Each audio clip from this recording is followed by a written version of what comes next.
Good evening, ladies and gentlemen, and welcome to another episode of Tales from the Inside. Please welcome your host for tonight's program, the wonderful Angela Sawyer. Hey, everybody. Very nice to see you. Thank you very much for being here. Welcome to Tales from the Inside. This is a storytelling show that I've been running out of my living room in my house for several years. And then there was I mean, you guys are alive and you know things that have been happening. So you probably know that May to June was a real big punch for everybody. It's been pretty nuts. I know I've been having real loud stress outbursts of my computer from time to time. My roommates are very creeped out by me right now. Uh, I thought that they would kill me earlier a couple months ago, and I have been scared of being fired and afraid to touch the microwave, having my job roller coaster between 3 and 85-hour long work weeks, and then leaving a CVS and then stripping down like I'm in a nuclear contamination pod, and then watching the army and cops slowly descend on the country to murder everyone. So, shit is rough. I know you guys know. It's been wild, and I haven't been here in a couple weeks, but I'm here for it. I'm excited for the show. One of the things that I really like about that show is that it lets people be who they actually are. Comedy is it's great and it's fun, and I like writing jokes, but it can get performative, where people, they get a chance to like memorize their gestures or memorize the words that they're going to say, but they don't always get a practice just kind of being their real selves and being really present when they're talking. And so that's one of the things I like about the show is that it lets you practice that. It's here for people to be who they are, and who they are is all over the place. And I think that's a good thing. The show is it's a benefit this week. We are raising money for the Transgender Law Center. They have a Black LGBTQIA migrant program, which is it actually benefits some of the most vulnerable people in our country, which is a country that leaves people very vulnerable. Um, you guys may or may not already know this, but the average life expectancy of a Black woman who happens to be trans is 35 years old, which is fucked up, super fucked up. And People who Black trans women have are incarcerated at a very heavy rate and have a lot of police presence in their lives and few resources. So the Transgender Law Center is really cool in that it gives them more resources, and it is run by people who are the most affected. And it's just a great organization. I know that you're being asked to donate to many organizations right now, but what I want to tell you is that you should donate until they pull your card for suspicious activity. That happened to me, and it was charming to call up a bank and yell at them. It made me feel really nice. so, so do that. You'll have fun. Write to your city council. All of that shit. Okay, so here's what's been going on with me, just real quick, and then we'll get to our performers because they're amazing. Uh, I have been going out to protest, and I do that every once in a while when I am moved to do so. And every time it's how it always goes. You get really pumped up. You get like, oh, I'm gonna get killed. I'm gonna have a really amazing moment where I punch a cop or whatever it is you want to do, and none of that ever comes true. What really happens is that you walk for a while, and then I find out that I am too fat to be that woke because I walk and then I get tired and then I cannot walk any longer. And it is a bummer every time. Uh, Also, I think I just want to say, just in general, this week I've known uh, uh, a, a real, not a high number, but like I've known some people in my life who've committed suicide, and I made it to the end of the last 2 weeks, and I am here, and they are fucking pussies. That is what I want to tell you. That is those dudes who did that. I love them, but man, if I can make it through this, you should have been here, buddy. That's all I'm saying about that. Okay, so I have some really great performers for you. I'm excited for what you're going to hear.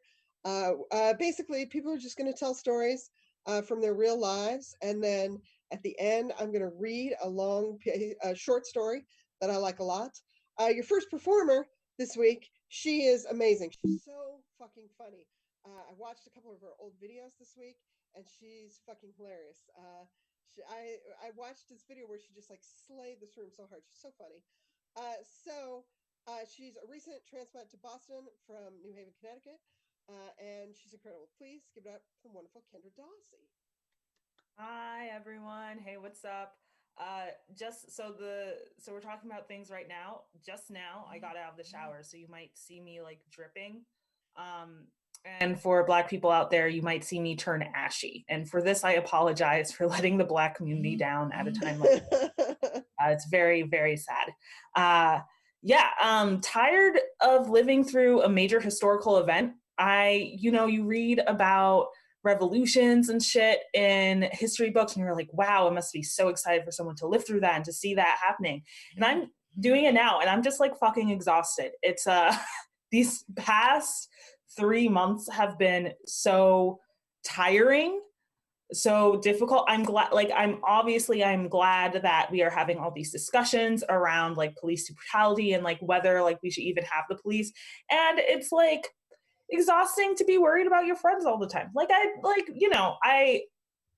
Once the anti-police brutality protest started, and I like saw how the police were reacting, and like I have friends who live in Minneapolis, I have friends who live in like all over the country, and I saw how the police were reacting in all those places. I was just like, it'd be cool if like the pandemic could take a break so I could just focus my worry on one thing, like could we like push the pandemic back to July, Yeah.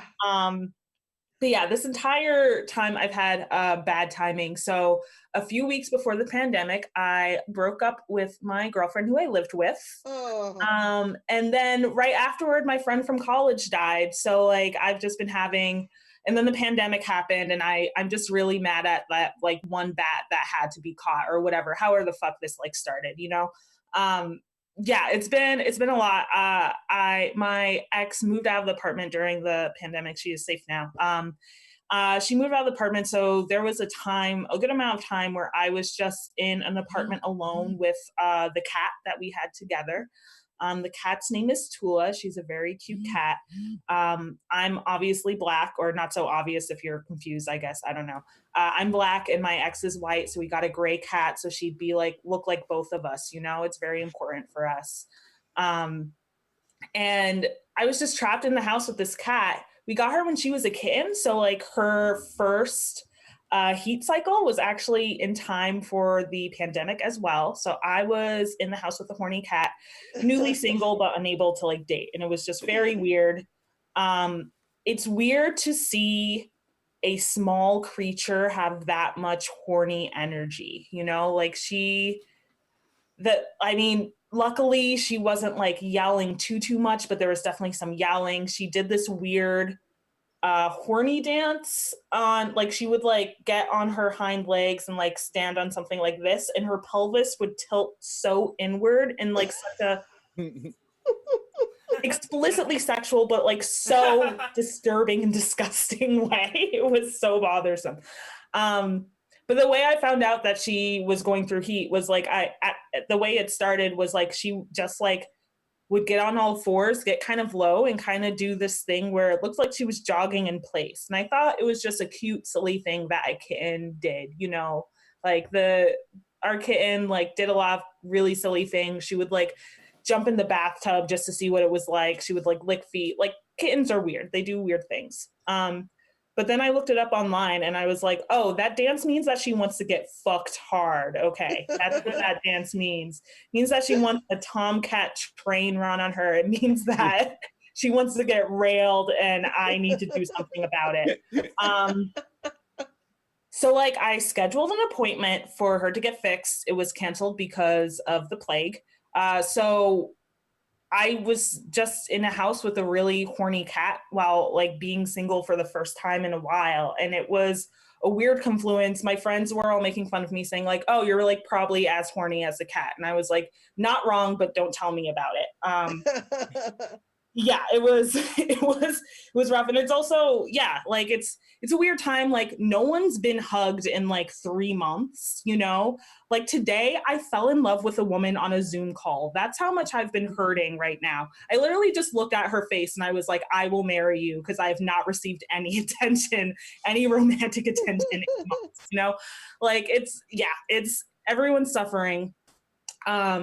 But yeah, so when my ex moved out, I was like, okay, let me catch up on like sad masturbating, right? Like that was one thing that I didn't get a lot of time to do. Ben knows what I'm talking about. And I mean, it's one way to pass the time. I mean, yeah, like I feel like there was a time in quarantine where everyone was just so horny and so obvious, like on any dating app, people were like, I want a cucumber in my ass right now, you know? If you're on, so there's one dating app that's Lex, it's for women interested in women, or like lots of basically queer, not cis gay guys, like everyone. So it's like a wide range of people. There were posts ranging from like, oh, it would be really great if like someone could cuddle me as there's rain falling down the window and we could tell each other like secrets, to like, I want a cucumber in my ass. And those are the two different types of queer yearning available to everyone, right? But yeah, this there was it's been a lot. So yeah, obviously there was like some sad masturbating going, which I'm not afraid to admit, you know, it happens. We're all human, right? There was one time I was at like the precipice of orgasm, just trying to get it over with so I could fall asleep, and I suddenly felt a like whisker by my face and I realized my kitten had taken like was just interested in what I was doing, and I like quickly bolted up and like shooed her away, and I think I lost my interest after that. It was very upsetting. It was it was just like a small like it was like the subtle feeling of like a wet nose, and I was like, what the fuck? And then it was the cat. But the cat finally got spayed. So my me and my ex got we're doing like, I have visitation rights of the cat. Where this is the most mature breakup I've had in terms of like sharing things, you know? Yeah, like it's great. She's like, okay, like I would really like Tula, but I know that you love Tula. Like, let's set up some visitation days. So once there's not a plague, I do have visitation rights of the cat. I'll bring her her favorite treats, all of that. She finally did get spayed. So she will be horny no longer, which is such a relief to me. Yeah, it was just very, very frustrating. Other things that have happened in this pandemic, I also moved into a new apartment, which has been wild. I moved after like not talking to people in person for very long periods of time. I moved and now I have two roommates, and I was so worried that I was going to be like you know how like when people are like trapped in the woods for a really long time and then they get like really attached to bunnies. Like I was worried I was going to be that person in the apartment, because they all had roommates, but I was just like alone with like my thoughts and like rotting fruit in the fridge, you know, like rotting vegetables I just didn't get around to eating, and a cat. So I was afraid I was like that, but it's been good so far. I also like have a new room, beautiful new room here. And things are okay right now. I guess they seem okay, but who knows what's going to happen. Like the 2020 bingo board has been wild. Never would have thought that Nancy Pelosi would wear a kente cloth. Like I did not predict that would happen at all. There's just so much wild shit that has gone. Like I see a headline and I'm just like, of course, 2020, like of course that's going to happen, you know? Truly, I mean, even the fact that I was stuck inside for like 2 months with a horny cat was, I would say, was an unanticipated consequence of COVID-19. You know, if I were 10 years old and someone told me there was a pandemic that would happen in 18 years, I would not expect one consequence of that would be like a cat sniffing my face as I was masturbating. Did not think that would happen. And then later, and then like a week later, I would see her try to hump a stool or something. I'd be like, "Ugh." But yeah, that's been my life right now. I hope it brought some people some joy. Thank you Yes. so much for having me, everyone. This is really awesome. And I'm going to give it back to your host, Angela. Kendra, give it up for her. Thank you so much. I appreciate it a lot. Yeah, every white person I'm a 50-year-old white lady, so every person I know is currently trying to figure out how to be their version of Nancy Pelosi so fast, and it is rough to see. It is not cool. Also, Kendra, I want to tell you that it's very important to get the full range of emotions into your masturbating catalog.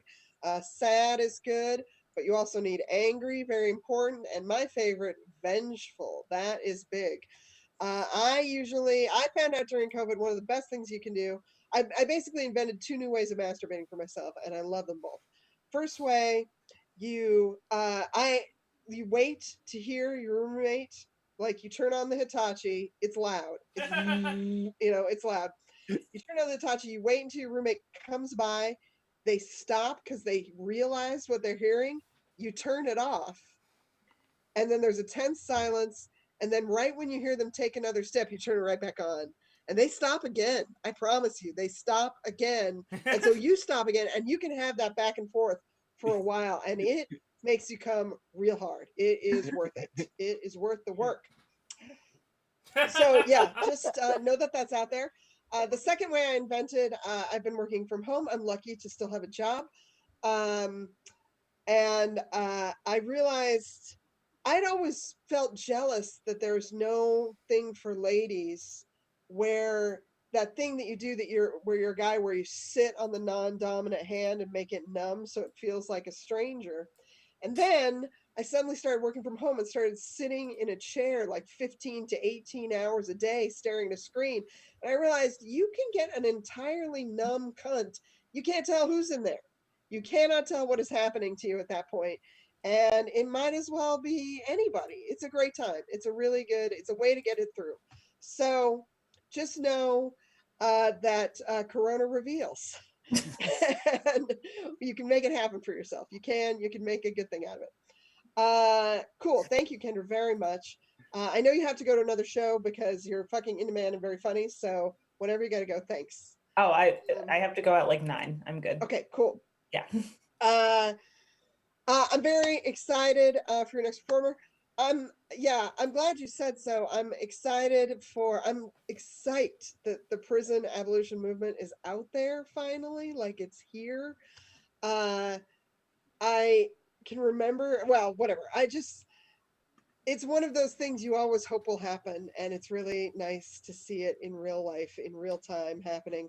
And that is a real nice juxtaposition to everything that I see in my regular life. So it's been cool. I'm just squeezing that in there for no reason, but I'm just happy about that part of it. Your next performer is fantastic. As I met him at a mic called Muyas, who knows whether that thing will ever happen again. But it was in you guys know, open mics happen in particularly sticky basements. Why do they save them for us? I don't know. But the stickiest I have ever been in is Muyas. Holy shit. The layer of, like, only women know this, but those bras that are just stickers that you put on your boobs to pull up. That's the floor of Muyas right there. Those silicone bras. They just made a whole floor out of that shit. And it is a wild time. This guy's really funny, and I'm very psyched for the story that he's going to tell. So please give it up right now for Ben Loftus. Hey, hi everyone. So yeah, Angela, yes, we did meet at Muya. I actually ran Muya for a while, and I think I know why that floor is so sticky. We had a show there back in October, and in the middle of a performance, the pipes burst open, and I don't think anyone cleaned it. So I think that might be why that happened. But yeah, hi, I'm very excited to be here. This is the first Zoom show I've ever done, so thank you guys for having me. I really just needed a vessel to talk about my living situation for the past year, because it has been quite a nightmare, and the nightmare really only came to an end at the end of May. But before I get into that, like, I'm aware that like everyone in the world has a bad roommate story. Like, it's not necessarily like cutting edge to talk about, and like I'm not under the impression that this experience I had means that I had the worst roommate ever, because I'm sure there are a lot of worse roommates. Like, I'm sure at some point Jeffrey Dahmer had to like share an apartment with somebody, and like that was probably a lot worse than what I had to go through. But I moved into this place in Cambridge about a year ago, and I moved in with two other people are here. I know one of them very well, and the other guy, we'll just call him Josh. He was a Craigslist roommate, and it was pretty clear right away that he and I like were not gonna get along very well. And I think part of that was like there was sort of an age gap between us. Like, he's 33, I'm 23. But the biggest thing is like he made a really terrible first impression. I remember I met him and I introduced myself. I said, "Hey man, I'm Ben." And he instantly responded, "Oh, like Ben Shapiro. Do you listen to him?" And I was like, "Oh, that's not a good start at all. That's not what I wanted to hear." And just like in the beginning stages, he would just like reveal little things about himself that like made it clear that he and I were not gonna have too much in common. I remember one time he went into the bathroom without knocking, and that's surprising, but we'll get to that later. He went into the bathroom and he noticed that I was taking pills, and they were my antidepressants. And he said, "Hey, what are those?" And I said, "Oh, it's Lexapro." And he said, "Oh, so you think you're depressed?"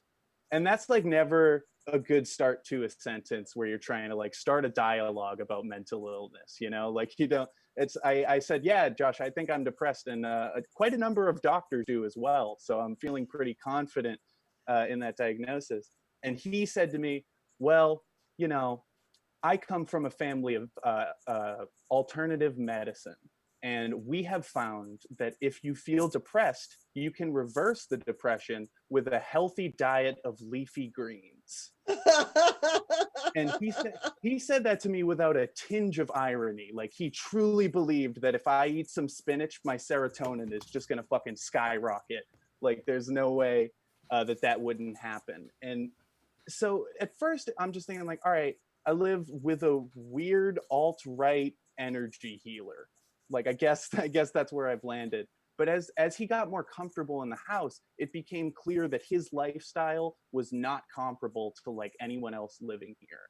Like, he didn't work, and he basically started his day around 8 p.m. most of the time, and he would be up while everyone else was asleep. So at night we would wake up at like 3 in the morning to him loudly cooking a steak. And like sometimes he would just, you know, turn the heat up to 87 degrees in the apartment, so my roommate and I would like wake up drenched in sweat. I mean, like, we weren't in the same bed, but we talk, so that was happening a lot. These were just like kind of annoying things. And eventually he upped the ante and he brought a piano into the house, which isn't good.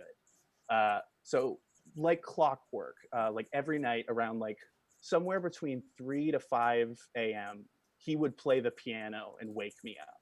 And one day it became way too much. I went to him, I said, "Josh, why the fuck are you playing piano through all hours of the night?" And he said, "Listen, Ben, I support myself as a freelance composer, and I cannot control when creativity strikes." And I was like, "All right, man, like, that's a little dramatic, but I guess I get it. Like, I guess I'm with you on that one." And I tried to meet him halfway because he seemed like genuinely upset that I was mad at him.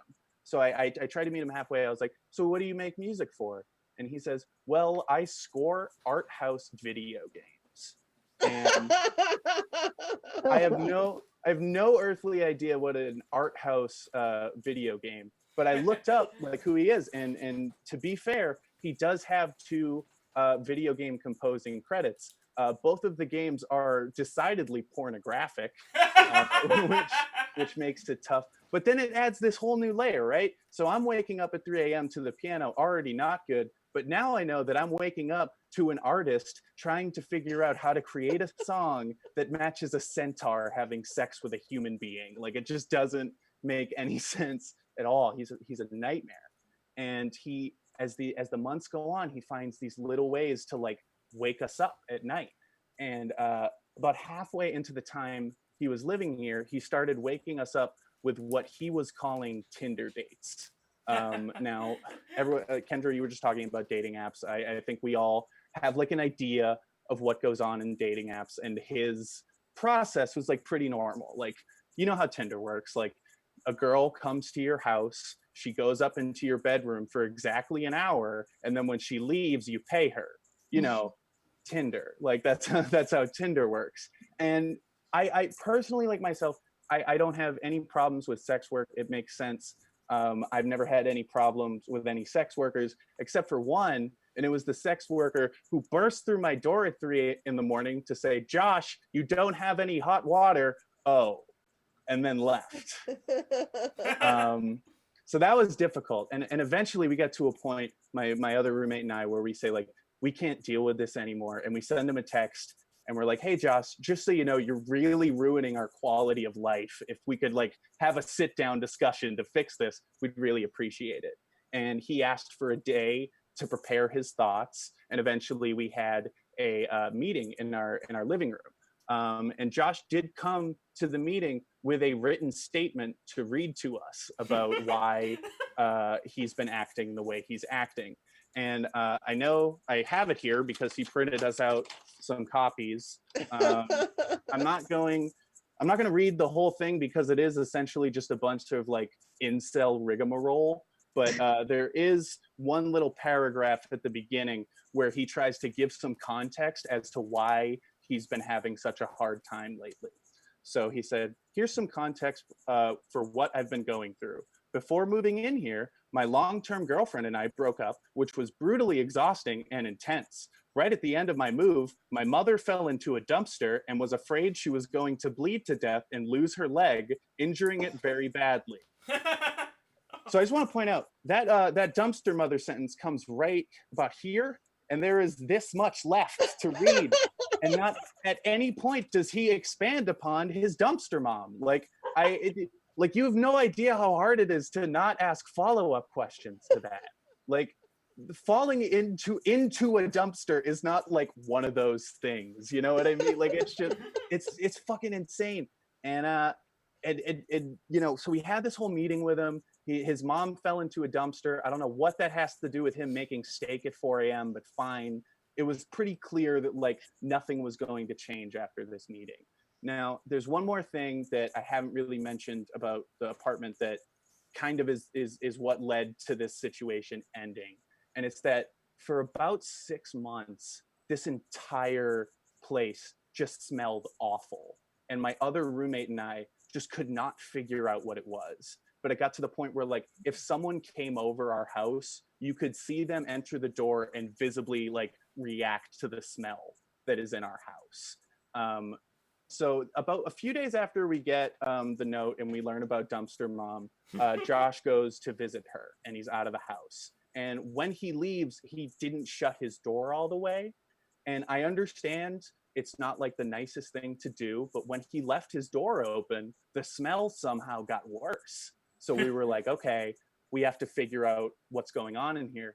And I went to go investigate to see if the smell was coming from his room. So Angela, real quick, can you do me a favor? Can you guess a number between 1 and 5? Sure, 4. 4? You're off by 1. The answer was 5. In his bedroom, there were 5 open drinking glasses full of his urine just sitting on the table. And I swear, like, it had been there for a while. Some of it had like crusted over. It is one of the most horrific things I have ever seen in my life. And my roommate and I were just fucking furious. Like, we were pacing around the house, just waiting for him to get home. And eventually he does. And as soon as he bursts through the door, we're both there like, "Why do you have piss in cups?" And it was clear that he had been anticipating this, because without missing a beat, he said, "That's not piss, it's kombucha." And for a second, I kind of had to stop, because if I'm being honest, I don't know if there's a difference between piss and kombucha. I've never tasted either. but like they could be connected somehow. But we asked him, okay, if it's kombucha, will you drink it? And he said, I'm not thirsty. So we're pretty confident it's piss. And at that point, that was a huge breaking point for us. We'd already been expressing that the situation isn't working, and now he's been hoarding piss behind our backs this whole time. And eventually we got him to admit that that's what it was. But the only thing he would apologize for was using drinking glasses, not the act of urinating in his room and saving it. And guys, I just want to point out, I live in the room he used to live in now, and I just want to show you how fucking close the bathroom is to where we live. Look at that. It's right here. That whole walk. That's it. That's all he had to do. He just had to walk across the hall. So what we did is we told our landlord, and the landlord was disgusted by it, and he pretty much sent Josh an email saying, hey, you're not allowed to come back after the lease. And that was really great.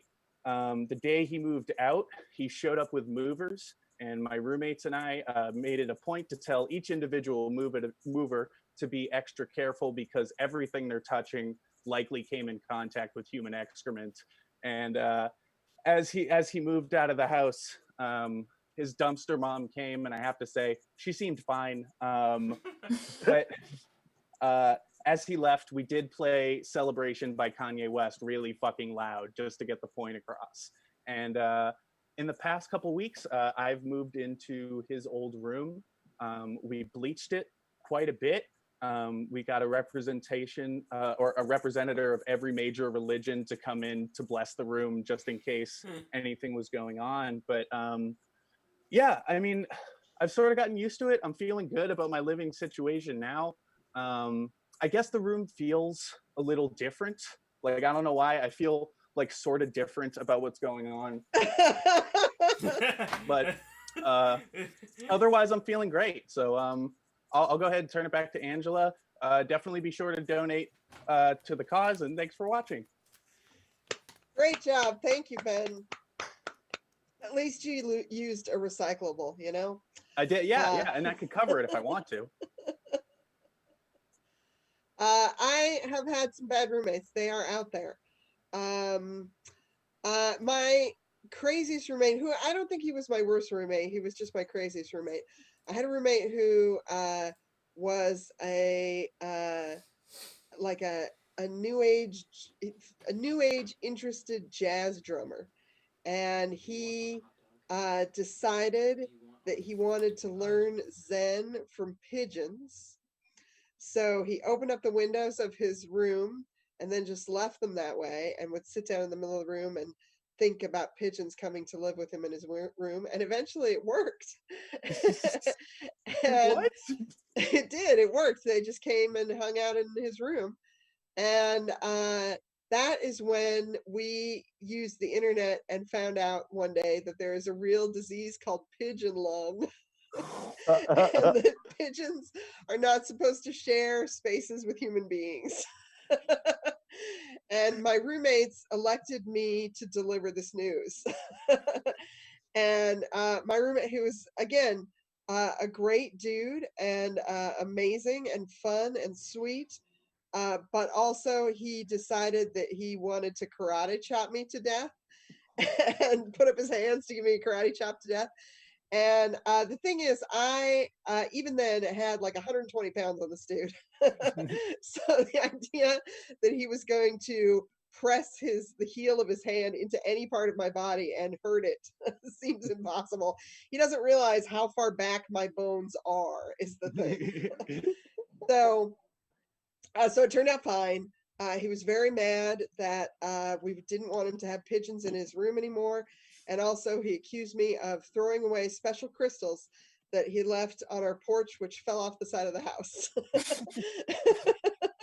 So that's how it goes sometimes. I'm glad you're doing well. Yeah, great job. You made it through. You made it through. You did good. Cool. Okay, so yes, Ben mentioned them. Our charity for the evening is the Transgender Law Center. They have a program within the center called the Black LGBTQIA Migrant Program. It's a really cool thing that you should donate to. And I think at this time it's a good idea to think about the long haul. Pick something that you can donate $5 to every month for forever, instead of just now, because that's a nice way to make people's lives better in the long run, which we all need to do. Okay, so your next performer, he's hilarious. He's so funny. He's he. Your next performer is the only. So I've worked at a record store for most of my life. This is what I did for most of my adult life, and I am confronting the bad times that I have wreaked upon the public now. And since I stopped doing it, um, I worked in an experimental record store exclusively for like 15 years, different ones. And that's a weird beast that is hard to even explain to people. Like there are only during the height of their existence, there were only 5 experimental record stores in the entire United States. 1 was in Ohio, and 4 were in Massachusetts. and and I got to work at 2 of them, so I've been at a good percentage. And the only person who many people throughout my life have tried to like give me musical things to check out, and the only person who has ever succeeded is your next performer, which is impressive. It is. He's very funny. You can often find him at a show called Pick a Side Stupid, where he slays every time. He's super sharp. You're gonna love him. Please give it up for Joe Polona. Hi, thank you so much, Angela. It was the album of like zither and ambient field recordings. Is that right? Got it. Nice. Yeah. So that is how I've been dealing with quarantine. Is I have been diving into the weirder side of my musical taste, and like I don't know how some people deal with stress, but I have learned everything there is to know about the Popeye live action musical from the 1980s. If you didn't know that there was a Popeye live action musical, there was. It starred Robin Williams, and now I know way too much about it, and so that's where I'm at as a human being right now, and I have to live with that, and my girlfriend has had to live with that. She's a better roommate than Ben's. As far as I know, she's exclusively pees in the toilet. It's one of the things I like about her. But yeah, so that's where I'm at. I know a lot about Popeye the musical, and I have been, trying to think of ways to be a better person. I think quarantine has kind of put a lot of things in perspective, and so I wanted to tell a story that I do in my stand-up normally, but normally I like try to make it funny and like try to kind of sneak in some like good messages, but now I kind of want to do like the opposite and just tell like maybe there'll be some funny parts, but like I think it's important because like I've seen like I grew up in an almost exclusively white town, and so I I've been really struggling because like I'm from the same background as a lot of people that say all the shitty things on the internet, and I don't get how they feel those things when I don't. It doesn't make sense to me. Um, like I would think that like not like I kind of view like living in an all white town like I view Catholicism like nothing makes you want to do it less than having done it for your whole childhood. Like boy is it bad for your development as a moral person. Like so it's bad. Like too many white people, you get things like bacon flavored mayonnaise and big mouth Billy Bass. Like those were exclusively white committees, and the thing I've seen a lot on the like local Facebook posts, a lot of people just like seem to struggle with the concept of white privilege existing. And so I strongly urge those anyone who does not believe that white privilege exists, I strongly urge any white person that thinks that to get arrested. Nothing makes it more obvious. Like I have been arrested, and boy was I treated very differently than a lot of people in this country. I was arrested in North Dakota, and I want to make it very clear. Like, I'm not trying to say like, look what I got away with, but more like, look at how fucked up this system is. Like, because I got arrested and I did everything wrong almost. Like, I drove through. I went to see a nice garden, and it was a little close to the Canadian border.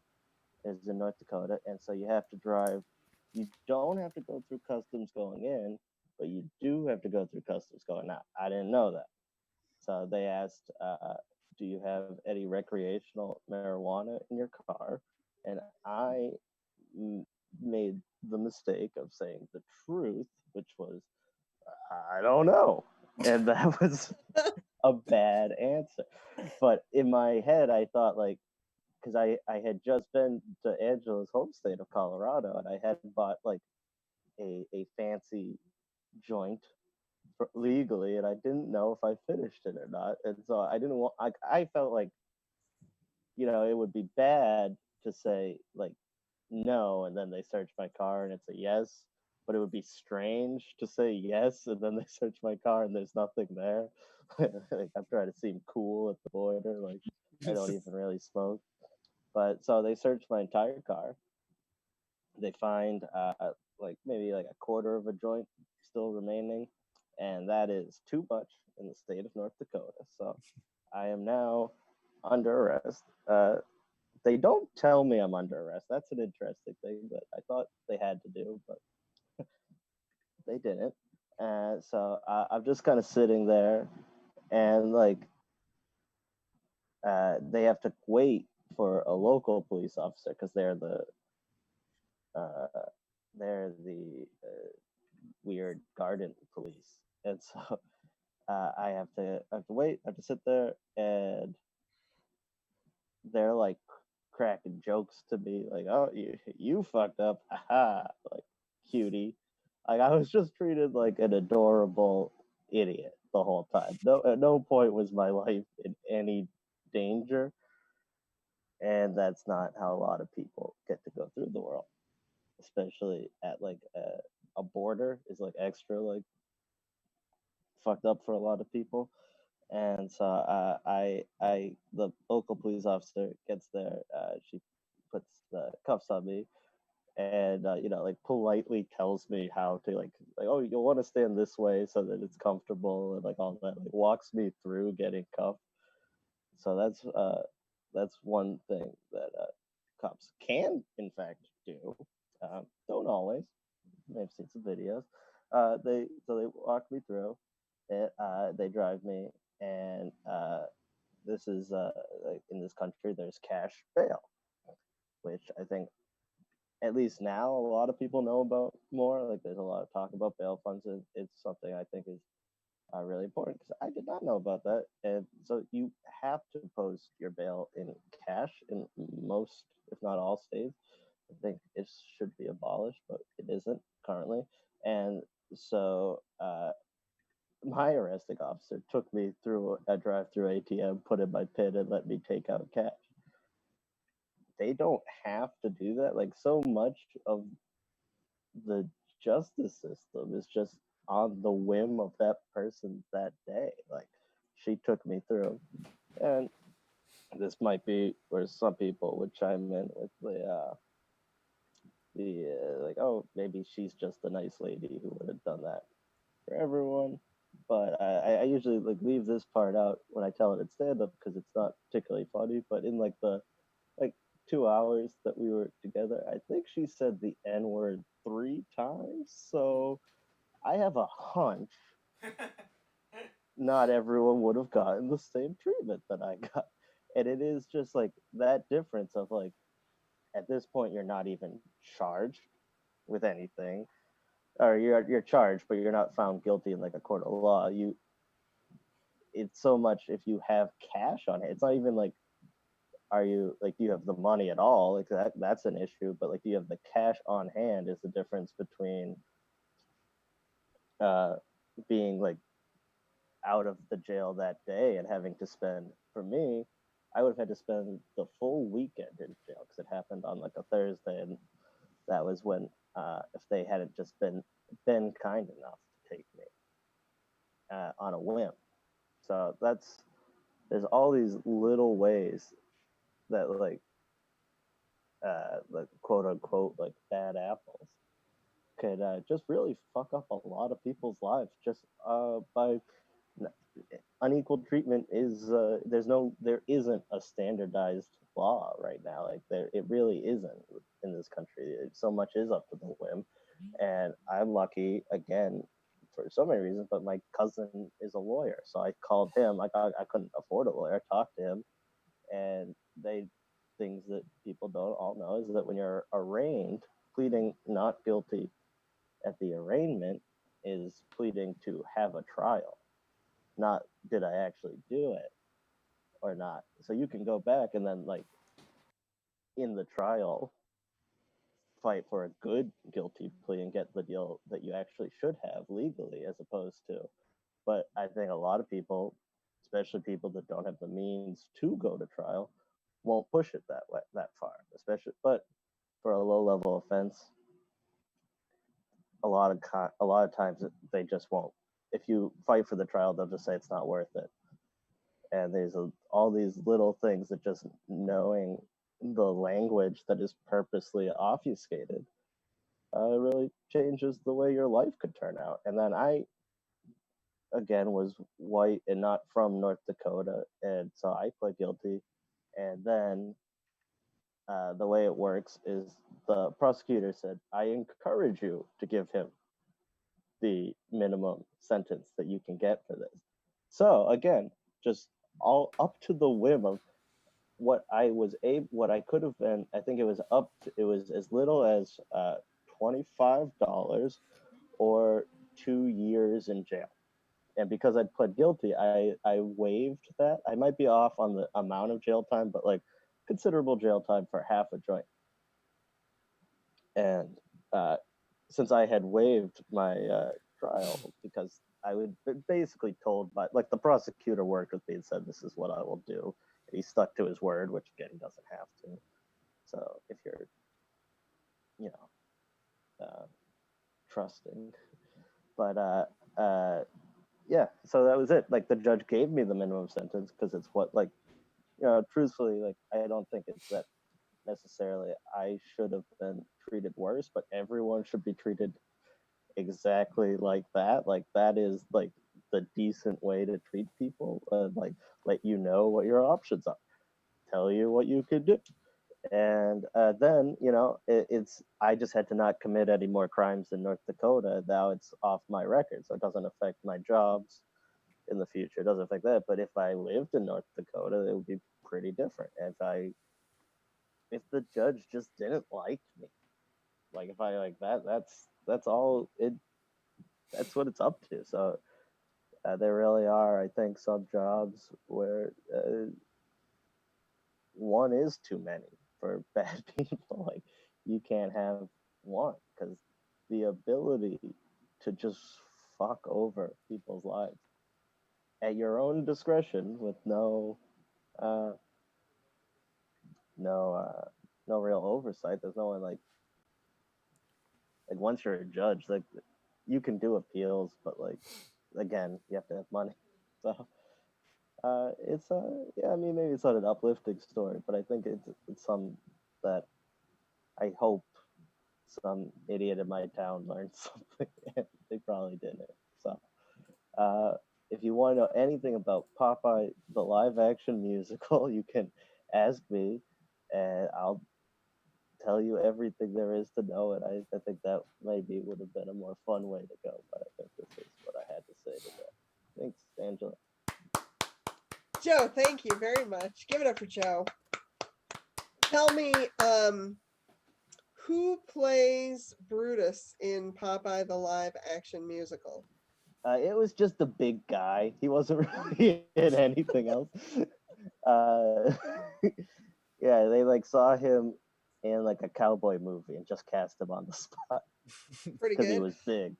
Maybe more importantly, do you think Popeye the live action musical is body positive between the range of Olive Oyl and Brutus and Popeye with the forearms?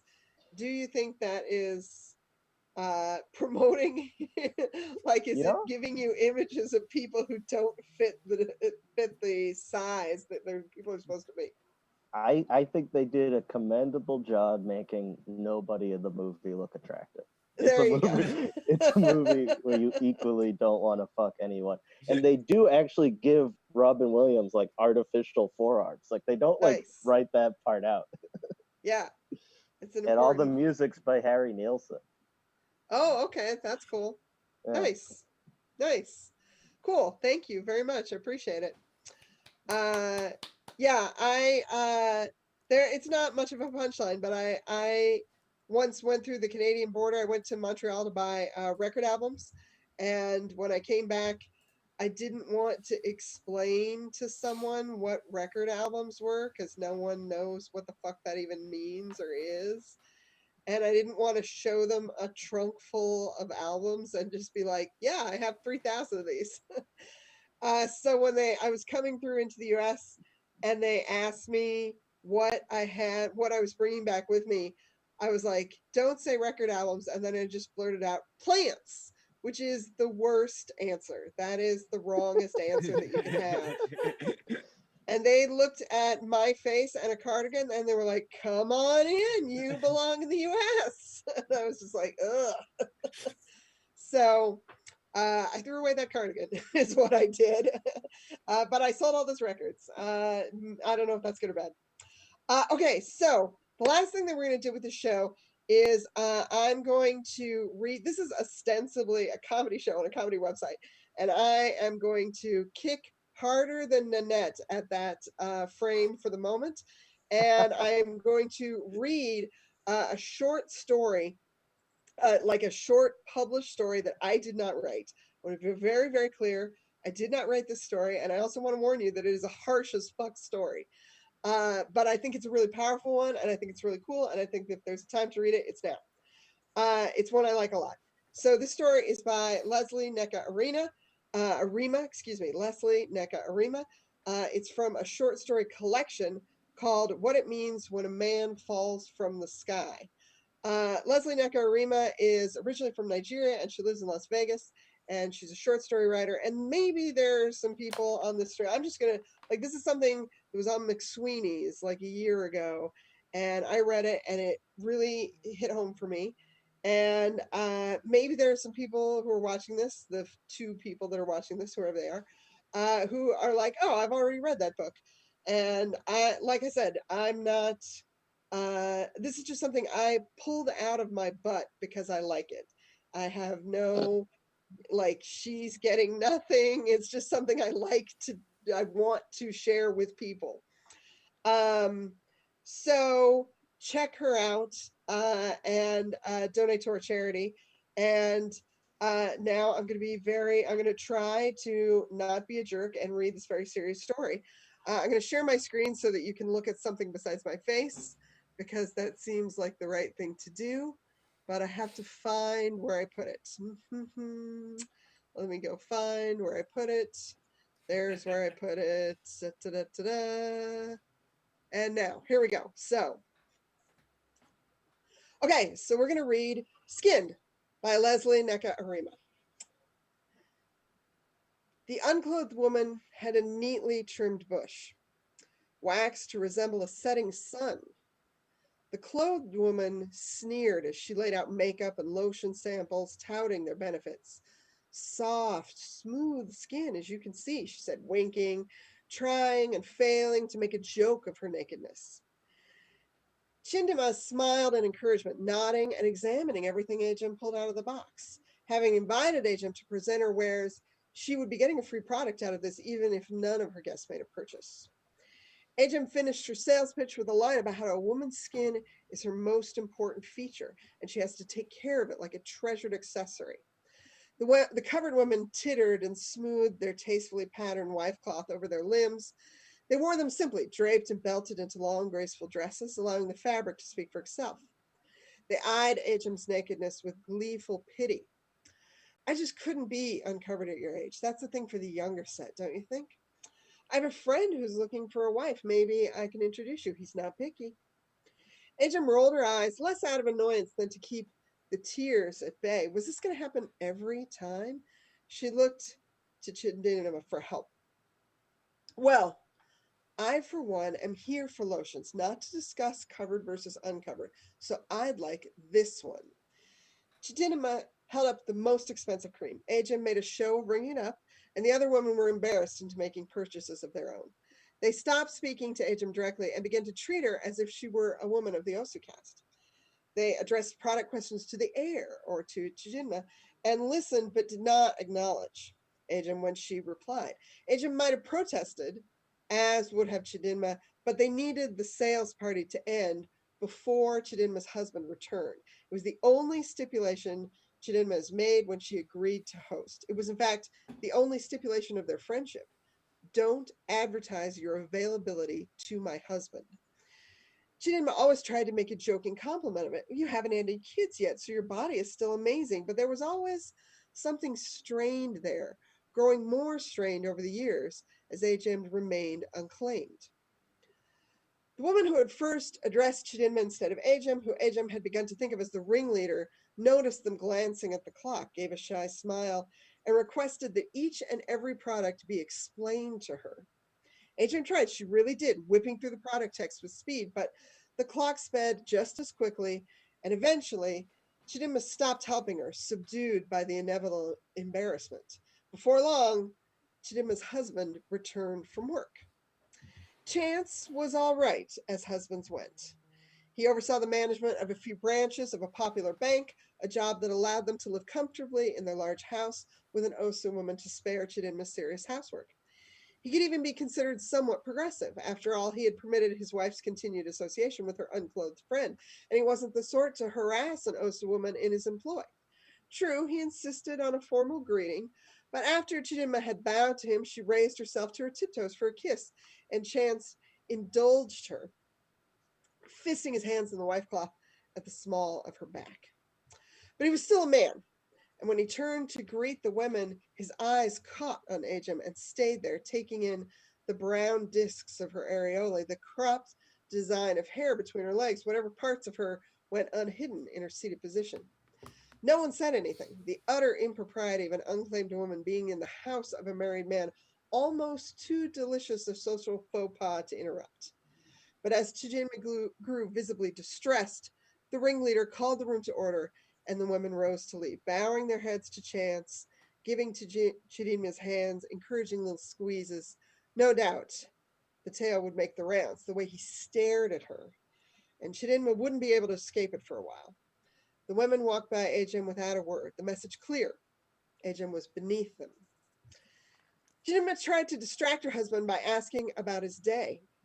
Chance continued to stare at Ajim while he answered. Ajim wanted to move faster, to get out as quick as she could, but she was conscious of every sway of her breasts, every brush of her thighs as she hurried. Chance spoke to Ajim only as she was leaving. A goodbye, she returned with a small curtsy. Chidinma walked her to the door. Ajim, we should take a break from each other, I think, she said with a pained air of finality, signaling that this break wasn't likely to be a temporary one. Why? You know why. You're going to have to say it, Chidinma. Fine. This whole thing, this friendship was fine when we were both uncovered girls doing whatever, but covered women can't have uncovered friends. I thought it was nonsense at first, but it's true. I'm sorry. You've been covered for 13 years, and this has never been a problem.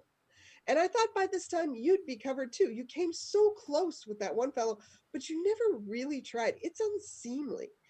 He's only seen me this once since you made it clear. Once was enough. Get covered. Get claimed.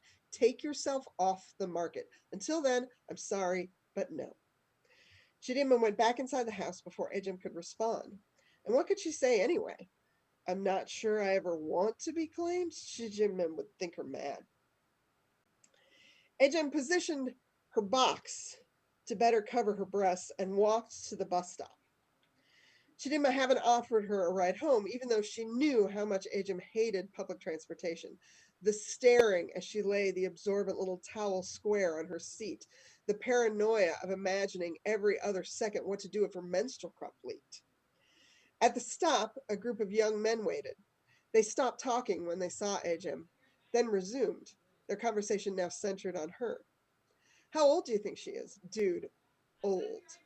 I don't know, man. Let's see her brush. She should put that box down. They waited, and Ajum ignored them, keeping as much of herself as possible shielded with the box and the cosmetic company's branded tote.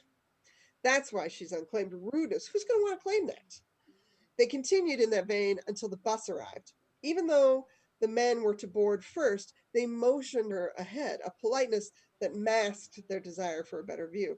She scanned the passengers for other uncovered women, solidarity and all that, and was relieved to spot one. The relief quickly evaporated. The woman was beautiful, which would have stung on its own, but she was young, too, smooth skinned and firm. Ajum stopped existing for the group of young men. They swarmed the woman, coming loudly on the indentation of her waist, the solid curve of her arm. The young woman took it all in stride, scrolling a finger down the pages of her book.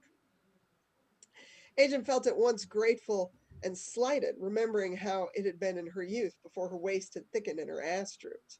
She'd never been the sort to wear nakedness boldly, but she'd at least felt that she was pleasant to look at. The bus took on more passengers and was three-quarters full when an Osu woman boarded. Ajum caught herself doing a double take before averting her gaze. It wasn't against the law, it just wasn't done, since the Osu had their own transport and the other passengers all looked away as well. Embarrassed, annoyed, even the bus driver kept his eyes forward as the woman counted out her fare. And when she finally appeared in the center aisle, no one made the polite shift all passengers on public transportation know, that nonverbal invitation to take a neighboring seat. So even though there were several spots available, the Osa woman remained standing. Better that than climb her naked body over another to sit down. It was the type of subtle social correction, Ajum thought, that would cause a person to behave better in the future. But as the ride progressed, the Osa woman squeezing to let passengers who didn't even acknowledge her, Ajum softened. She was so close to becoming an unseen woman herself, unanchored from the life and the people she knew, rendered invisible. It was only by the grace of birth that she wasn't Osu. Her mother had said to her the very last time they spoke, "At least you have a choice, Ajum, so choose wisely." She hadn't, had walked away from a man and his proposal and the protection it offered. Her parents had cut her off then, furious and confounded that she'd bucked tradition. She couldn't explain, not even to herself, why she'd looked at the cloth he proffered and seen a weight that would smother her. At her stop, Ajum disembarked, box held to her chest. With the exception of a few cursory glances, no one paid attention to her. It was one of the reasons she liked the city. Everybody's inclination was to mind their own business. She picked up the pace when she spotted the burgundy awning of her apartment building. In the elevator, an older male tenant examined her out of the corner of his eye. Ajum backed up until he would have had to turn around to continue looking. One could never tell if a man was linked or not, and she hated being inspected by men who'd already claimed wives.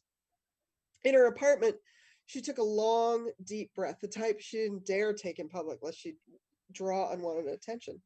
Only then did she allow herself to contemplate the loss of Chidinma's friendship and weep. When they were girls, still under their father's covering, she and Chidinma had become fast friends. They were both new to their school, and their covers were so similar in pattern they were almost interchangeable.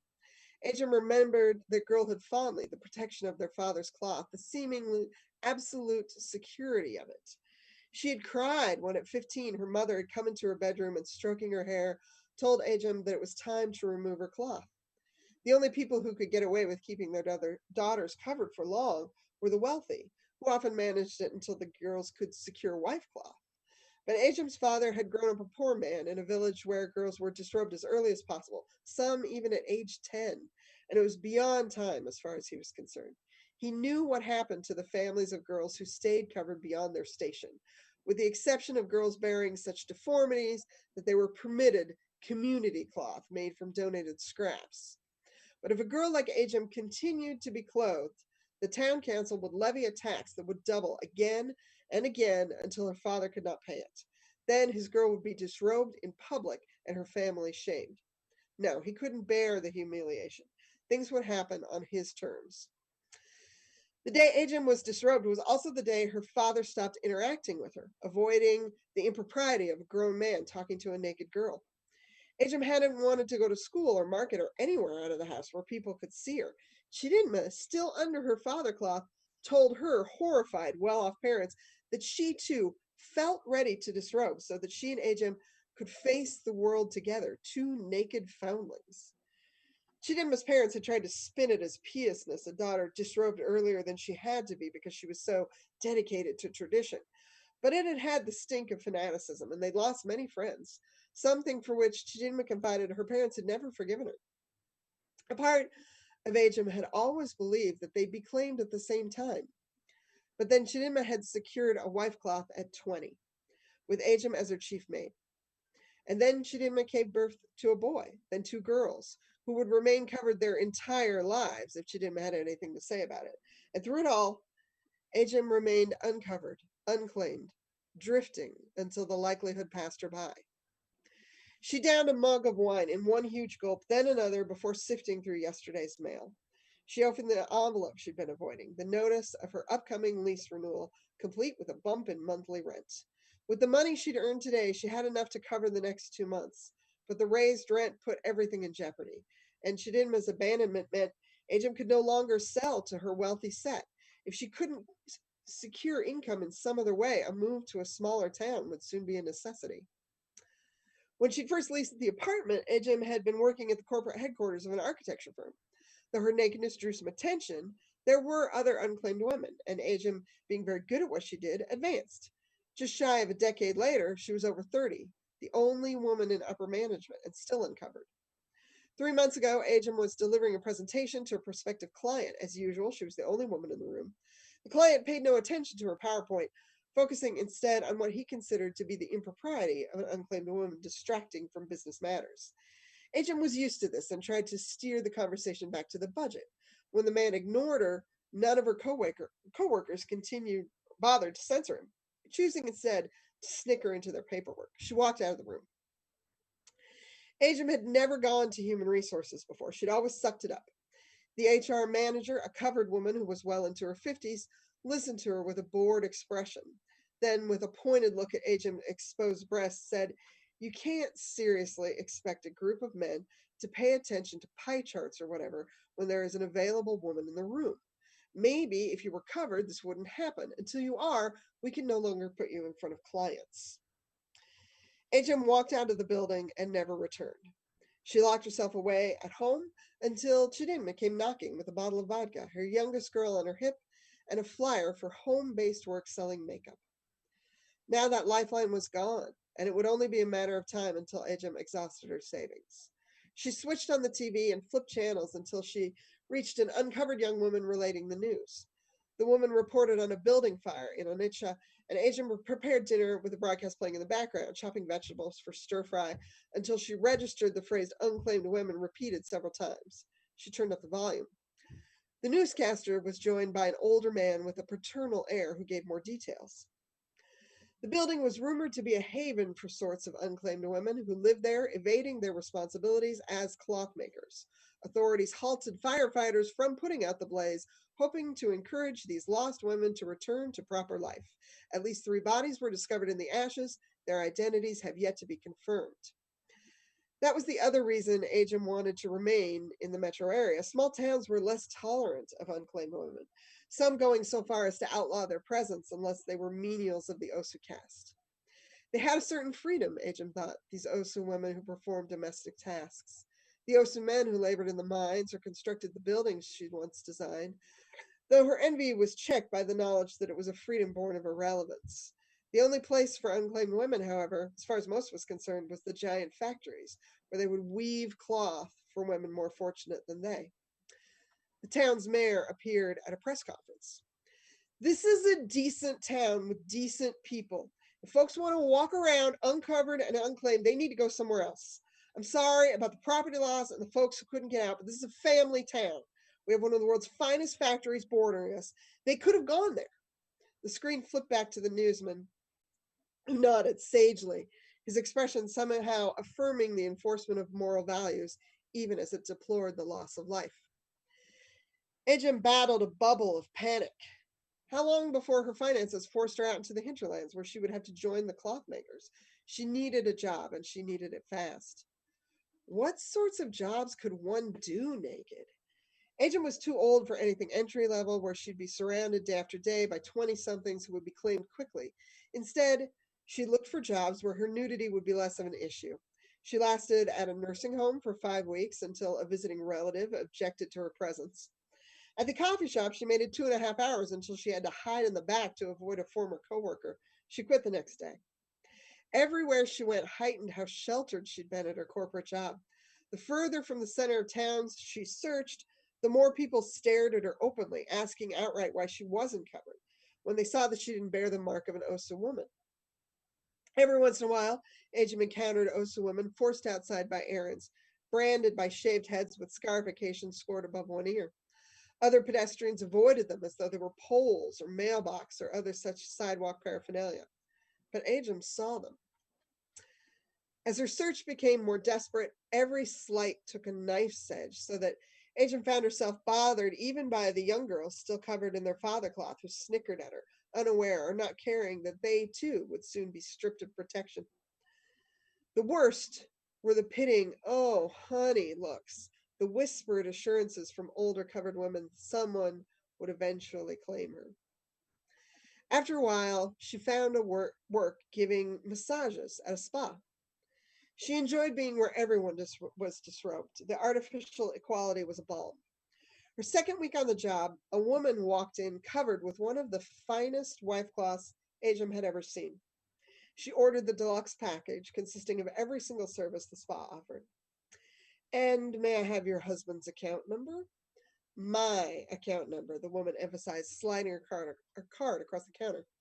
The desk girl glared at the card, glared at the woman, and then left to get the manager. Everyone in the waiting room stared.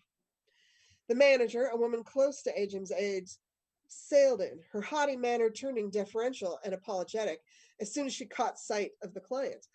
"I'm so sorry. This girl is new, still in father cloth. Please excuse her." The finely clothed one remained silent. "We will, of course, offer you a significant discount on your services today. Maria is ready to start on your massage right away." "No," the woman said firmly. "I want her to do it." Ajim, who'd been pretending to straighten products on the shelves, turned to see the woman pointing at her. Soon she was in one of the treatment rooms, helping the woman to disrobe, feeling the texture of the cloth, wanting to rub it against her cheek. She left to hang it and encountered the manager, who dragged her down the hall and spoke in a harsh whisper. "Do you know who that is? That is Odanaka, the Odanaka. If she leaves here less than pleased, you will be fired. I hope I'm clear." Ajim nodded, returning to the massage room in a nervous daze. Odanaka was one of a handful of independently wealthy women who flouted convention without consequences. She was unclaimed, but covered herself anyway, and not in modest cloth either, but in fine, bold fabric that invited attention and scrutiny. She owned almost half the cloth factories across the globe. This unthinkable rebellion drew criticism, but her wealth ensured that it remained just that, words, but no action. Odanaka sat on the massage table, swinging her legs. At Ajim's direction, she lay on her stomach while Ajim warmed oil between her hands. She coated Odanaka's ankles before sliding up to her calves, warming the tissue with her palms. She asked a few casual questions, trying to gauge whether she was a talker or preferred her massages silent. She needn't have worried. Not only did Odanaka give verbose replies, she had questions for Ajim herself. Before long, she had pried from Ajim the story of how she'd come to be here, easing muscle tensions instead of pursuing a promising career as an architect. "It doesn't seem fair, does it, that you have to remain uncovered?" Ajim continued with the massage, unsure to how to reply to such seditious sentiments. "You know, you and I are very similar," Odanaka continued. Ajim studied the woman's firm body, toned and slim from years of exercise. She considered the other ways in which they were different, not least that Odanaka never had to worry about a bill in her life. She laughed.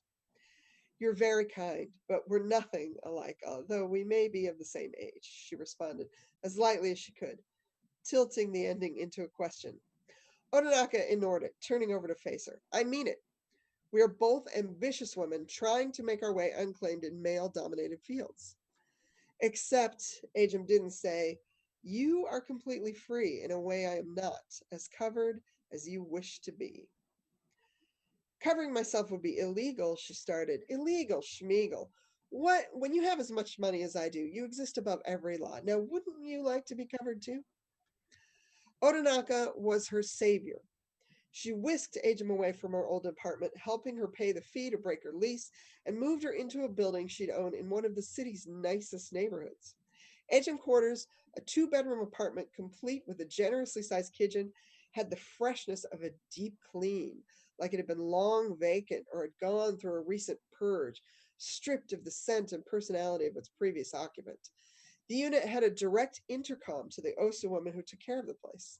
Ajum was to make cleaning requests as needed, or requests for groceries that later appeared in her fridge.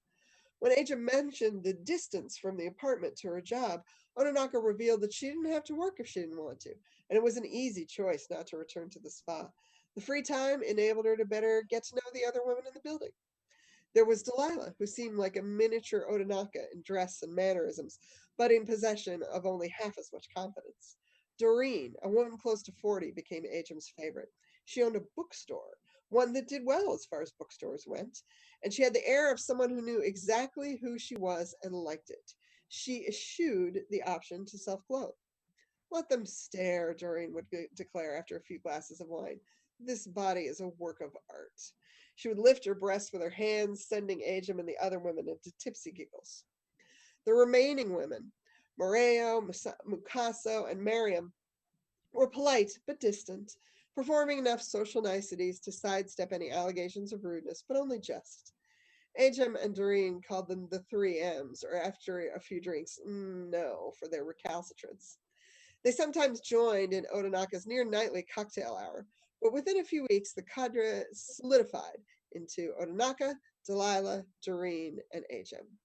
With this group of women, there were no snide remarks about Ajum's nakedness, no disingenuous offers to introduce her to a man, any man who could maybe look past her flaws. Odanaka talked about her vast business, Doreen about her small one, and they teased each other with terrible advice neither would ever take. Ajum talked some about the career she'd left behind, but didn't have much to add. And for the first time, her shyness was just shyness, not evidence of why she remained unclaimed or an invitation to be battered with advice on how she could improve herself. Besides, Odanaka talked enough for everyone, interrupting often and dominating every topic. Ajum didn't mind because of all of them, Odanaka had the most interesting life, one of unrelenting luxury since birth. She'd inherited the weaving company from her father when he retired almost a decade ago, which had caused an uproar. But if one of the wealthiest dynasties wanted a woman at the helm, it was a luxury they could purchase. And if that woman indulged in covering herself and collecting and caring for other unclaimed women, who had the power to stop her? I imagine creating a world, Odanaka often said, where disrobing is something a woman does only by choice. On Ajum's first night in the building, Odanaka had brought a length of cloth to her, a gift, she said, that Ajum could wear whenever she wanted. Ajum had stared at the fabric for hours, even in the confines of the building, in her own unit. She didn't have the courage to put it on. At Odanaka's cocktail hour, Doreen would sit next to her and declare, "It's us against these bashful fuckers, Ajum," setting off an evening of gentle ribbing at everyone's expense. "You really go to your store like that?" Ajum asked Doreen one afternoon. "Why don't you cover yourself? No one will say anything if you know that you're one of Odanaka's women, right?" She was trying to convince herself that she too could don the cloth and go out in public without fear. Doreen stopped perusing invoices to give Ajum all her attention. "Look, we have to live with this. I was disrobed at age 10. Do you know what it feels like to be exposed so young? I hid for almost a decade before I found myself, my pride. No one will ever again make me feel uncomfortable in my own skin. I plan to remain unclaimed and uncovered for as long as I live, and no one can say a damn thing about it. Odanaka rebels in her own way, and I in mine. I don't yearn for the safety of cloth. The law requires me to be naked, I will be naked, and I will be goddamned if they make me feel uncomfortable for their law." The weeks of welcome, of feeling free to be your own person, took hold, and one night when Ajum joined the other women in Odanaka's apartment, she did so covered, the cloth draped over her in a girl's ties, the only way she knew how. Doreen was the first one to congratulate her, and when she hugged Ajum, she whispered, "Rebel in your own way." but her smile was a little sad. Otanaka crowed in delight. Another one! We should have a party. She mobilized quickly, dispensing orders to her Osu women via intercom. Ajum had yet to see any of the Osu at work, but whenever she returned to her quarters from Otanaka's or Doreen's, her bed was made, the bathroom mirror cleared of flecks, the scabs of toothpaste scrubbed from the sink, and the rooms themselves held an indefinable feeling of having only just been vacated. In less than the hour it took Ajum and the other residents to get themselves ready for the party, Otanaka's quarters had become packed. Men and women, all clothed except Doreen, mingled and chatted. Doreen held court on the settee, sipping wine and bestowing coy smiles. Ajum tried to join in, but even with the soft cloth, she couldn't help feeling like the uncovered woman she'd been her entire life. Otanaka tried to draw Ajum into a circle of conversation, but after Ajum managed only a few stilted rejoinders, she edged away, sparing herself further embarrassment.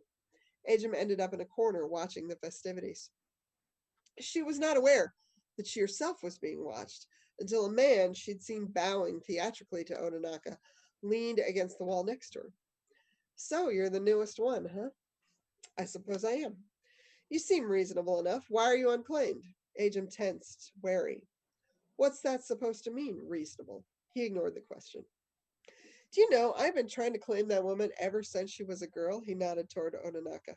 Our union would have been legendary, the greatest cloth weaver and the greatest cotton grower. What do you think? Ajum shrugged. It was really none of her business. Instead, she's busy collecting debris. Stunned by his rudeness, Ajum turned away, but he only laughed and called to someone across the room. Suddenly, every laugh seemed directed at her, every smile a smirk at her expense. She felt herself regressing into the girl who'd needed Chidinma's tight grip in hers before she could walk with her head high. She ducked out, intending to return to her quarters. She ran into Delilah, who held a carved box under her arm, a prized family heirloom Ajum recognized from their many gatherings. It was one of the few objects Otanaka envied, as she could not secure one herself, unable to determine the origin of the antique. She was forever demanding that Delilah bring it out to be admired, though Delilah refused to let Otanaka have it examined or appraised, perfectly content to let her treasure remain a mystery. Ajum didn't particularly like Delilah. She might have been a mini Otanaka, but unlike Otanaka, Delilah was pretentious and wore her fine breeding on her sleeve. Ajum's distress was visible enough that Delilah paused, glancing between her and the door that muted the soiree. Is everything okay? She asked. Ajum nodded, but a tight nod that said that it was not. She watched Delilah's concern war with the promise of fun on the other side of the door. Delilah's movements, a particular twist in her shoulders, the way she clenched her fist, an angled tilt of her head, suddenly brought to Ajum's mind the Osu woman on the bus. Something must have crossed her face because Delilah lifted a furtive, self-conscious hand to pat her hair into place, right where an identifying scar would have been if a government midwife had scored it into her head when she was 6 months old, and then refreshed it on return visits every 2 years until she turned 18. That practice was the extent of Ajum's Osu knowledge. Her people lived side by side with the Osu, and they knew nothing of each other. Looking at Delilah's box, it occurred to Ajum that an Osu girl, if she were clever enough, audacious enough, in possession of impossibly thick hair, could take her most prized possession, say, a fine carved box that had been in the family for many generations, and sneak away in the middle of the night. She could travel further than she had ever been in her life, to a city where no one knew her, and because she was clever, she could slip seamlessly into the world of the people she knew so well, because she'd had to serve them all her life.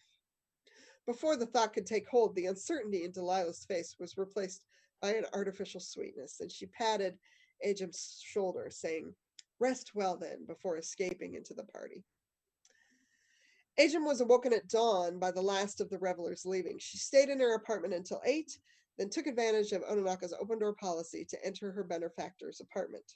If she hadn't been there herself, she would never have believed it had been filled with partiers the night before. In 3 hours, someone or several someones had transformed the wreckage of 50 guests. Ajum remembered at least 2 spilled wine glasses and a short man who insisted on making a speech from an end table back into the clean, modern lines preferred by one of the wealthiest women in the world. a woman who apparently collected debris like her. She wasn't exactly sure what she wanted to say to Otonaka.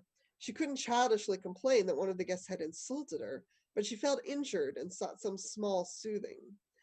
She found Otonaka lounging in her bed, covers pulled to her waist. Did you enjoy yourself, Ajum? I saw you talking to Aju. He just left, you know. She wiggled her brows. Well, Ajum couldn't exactly condemn him now. We had an interesting conversation, she said instead. Interesting, she says. I know he can be difficult. Never mind what he said. Otonaka pressed the intercom and requested a breakfast tray, then began to recap the night, laughing at this and that event she didn't realize Ajum hadn't been there to see. After 10 minutes, she pressed the intercom again. Where is my tray? She demanded, a near shout. Catching Ajum's expression, she rolled her eyes. Don't you start as well. Ajum opened her mouth to defend the Osu women, but shut it just as quickly, embarrassed not only by the unattractive revolutionary bent of what she'd almost said, but also because it felt so much like a defense of herself. You are just like Doreen, Otonaka continued. Look, I employ an army of those women. They have a job and they need to do it. You remember how that goes, right? Otonaka turned on the television. A commercial advertised a family getaway that included passes to a textile museum where the children could learn how cloth was made. Ajum recalled a documentary she'd seen in school that showed the dismal dorms to which unclaimed women were relegated, the rationed food, the abuse from guards, the protection that was anything but. It had been meant to instill fear of ending up in such a place, and it had worked. When the program returned, Otonaka turned up the volume until it was clear to Ajum that she had been dismissed. Ajum decided that her first foray in her new cloth would be to visit Doreen in her shop. Doreen would just know just what to say to ease the restless hurt brewing inside her. She may even know enough of Delilah's history to put Ajum's runaway suspicions to rest. Doreen had invited her to visit the bookstore many times. You can't stay in here forever. Come, see what I've done. See what an unclaimed woman can build on her own. Wearing stuff cloth in the safety of Otonaka's building was one thing. Ajum dawdled in front of the mirror, studying the softness of her stomach, the firm legs she'd always been proud of, the droop of her breast. She picked up the cloth and held it in front of her. Much better. She secured it in a simple style, mimicking as best she could the draping and belting of the sophisticated women she'd encountered. For the first time in her adult life, no one stared at her. When she gathered the courage to make eye contact with a man on the sidewalk and he inclined his head respectfully, she almost tripped in shock. It was no fluke. Everyone, men and women, treated her differently, most ignoring her as yet another body on the street. But when they did acknowledge her, their reactions were friendly. Ajum felt the protective hunch of her shoulders smooth itself out as though permission had been granted to relax. She walked with a bounce in her step, every part of her that bounced along with it, shielded by the cloth. Bound up in fabric, she was the freest she'd ever felt. Ajum was so happy that when she saw a familiar face, she smiled and waved before she remembered that the bearer of that face had disowned their friendship some months ago. Chidimma gave a hesitant wave in return before she approached Ajum, smiling. You're covered. You're claimed. Turn around. Let me see. Your white cloth is so fine. I'm upset you didn't invite me to the claiming ceremony. The words were friendly, but the tone was strained, their last exchange still echoing in the air. There wasn't a ceremony. There was nothing to invite you to. Chidimma's smile faded. You don't have to lie. I know I was awful to you. I'm sorry. No, really, there wasn't. Ajum leaned closer, yearning to confide, to restore their former intimacy. It's self-cloth. I covered myself. It took Chidinma a moment to absorb this. Then she bristled, pulling back any lingering affection. Her smile went waxy and polite. You must be very happy with your husband. Chidinma, I don't have a husband. I'm covering myself. Chidinma's look turned so vicious that Ajum stepped back, bumping into a man who excused himself. Are you now? A self-cloth, is it? Someone from a good family like yours. I don't believe it. Unlike in Ajum, Chidinma didn't lower her voice, earning startled glances from passers-by. Ajum shushed her. Oh, are you ashamed now? Did something you're not entirely proud of? When Ajum turned to leave, Chidinma snatched her by the cloth. Now she whispered, you think you're covered, but you're still naked. No amount of expensive self-cloth. How ridiculous will change that. It was a spiteful and malicious thing to say. It meant to hurt, and it did. Ajum tried to pull her cloth from her old friend's fist, but Chidinma didn't let go. She continued, her voice cracking with tears. You don't get to be covered without giving something up. You don't get to do that. It's not fair. After everything I did for you, it's not fair.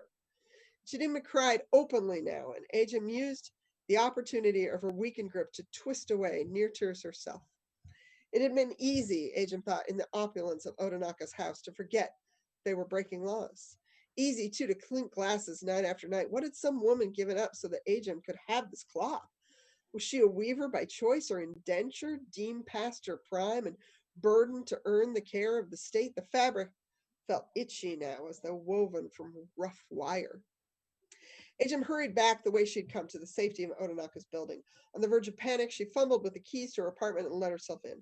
Once inside, she leaned against the door and slid to the floor, head to knees, catching her breath. She felt something that made her look around, and that's when she saw the Osu woman standing in the corner. Her skin was light, almost blending into the dusky beige of the wall. Her scar, a grisly keloided mass on the side of her head. She appeared to be Ajim's age or older. She held a bottle of cleaning solution and a rag. She was naked. It was clear by the hunch of her shoulders and the wary look in her eye that it was not a nakedness she enjoyed. How long it had been since Ajim had carried that very look on her own face? How long since she'd felt shame so deep she'd nearly drowned in it? The day she'd lost her father-cloth, she pleaded with her father, fought him as he attempted to rip the fabric away. Her mother had cried to her to bear it with some dignity, but Ajim had gone mindless.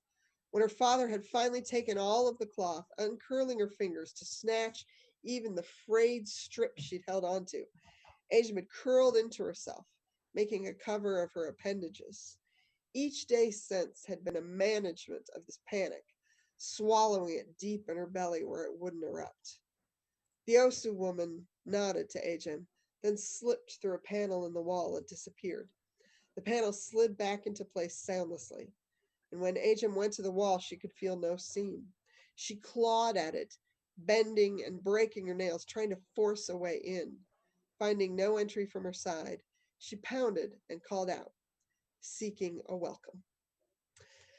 Guys, thank you very much for listening to me. I hope I didn't read that too fast or too slow. That's Leslie Nakarima's Skinned. It's a great short story. She has a whole book called What It Means When a Man Falls from the Sky. This has been Tales from the Inside. It's a storytelling show, and it's getting wild, but we're having a good time here. And I hope that you get a chance to check out our charity, the Transgender Law Center, and come back to the Comedy Studio. It's a great place where they let us be as off as this. And we're very happy to see you. We'll see you again soon. Thank you.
Ooh, pizza's here.